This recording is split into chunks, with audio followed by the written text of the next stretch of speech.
Morning students. Today you will have the last explanation of this chapter, page number 91. So let's start the first paragraph of this piece.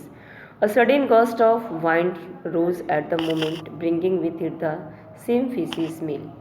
अचानक से एक हवा का झोंका आता है और वो जो है ब्रिंगिंग विथ मतलब उसी तरह के वो स्मेल जो फिशी स्मेल थी उसी तरह की स्मेल को वो ले करके आता है. I turned around and saw that at least 300 similar creatures were coming toward us. मैं मुड़ गया और मुड़ करके देखा कि लगभग 300 छोटे छोटे जो प्राणी थे वो हमारी तरफ आ रहे थे. They were all making that horrible noise, टिंटरी टिंटरी टिंटरी, और वे सब जो थे वैसे ही भयानक आवाज़ कर रहे थे. टिंटरी टिंटरी की आवाज़ वो निकाल रहे थे. Vidushekhar swung his arm and brought it down on the creature on his facing. Vidushekhar क्या किया, उसने अपने हाथ को हिलाया आना और वो नीचे हो गया और वो क्रीचर का सामना करने के लिए तैयार था. It flapped its fins and tails us to ground. वो क्या किया कि वो अपने पंखों को फड़फड़ाया और ज़मीन पर गिर गया. Vidushekhar began moving toward the other creature. अब विदुशेखर जो था वह अन्य जानवरों की तरफ मुड़ गया. He was not going to try and fight the entire Martin army on his own. Was he, अब क्या था कि क्या वो अकेले ही वो सारी जो क्रीचर्स आ रहे थे उनसे सामना करने के लिए वो तैयार था. Desperately I press the switch on his left shoulder. निराश होकर के मैंने अपना जो था उसके बाएं कंधे पर मैं अपने आप को रखा. Vidushekhar fell down and stop moving. Vidushekhar गिर गया और हिलने लगा. The Martin army was now within 100 yards. अब जो मार्टिन आर्मी थी जो डिफरेंट टाइप के जो क्रीचर थे वो लगभग 100 गज की दूरी पर थे. Their smell and noise were getting stronger. उनकी जो महक थी और उनकी शोर थी वो लगभग धीरे धीरे नज़दीक आ रही थी. How could I lift and remove A 19 kg robot.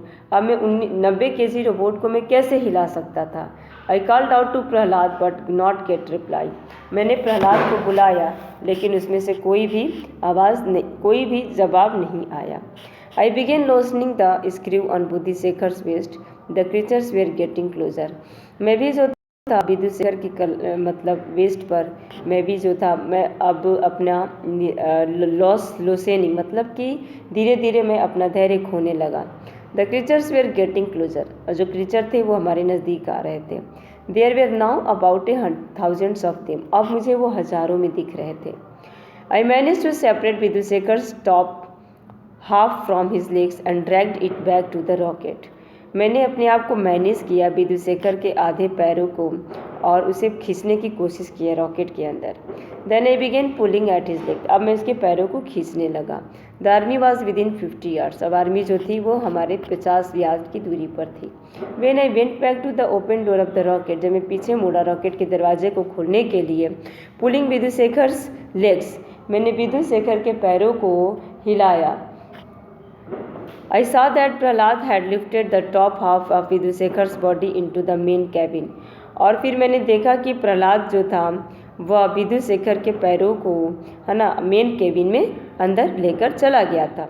I pushed up the waist and climbed into the rocket myself.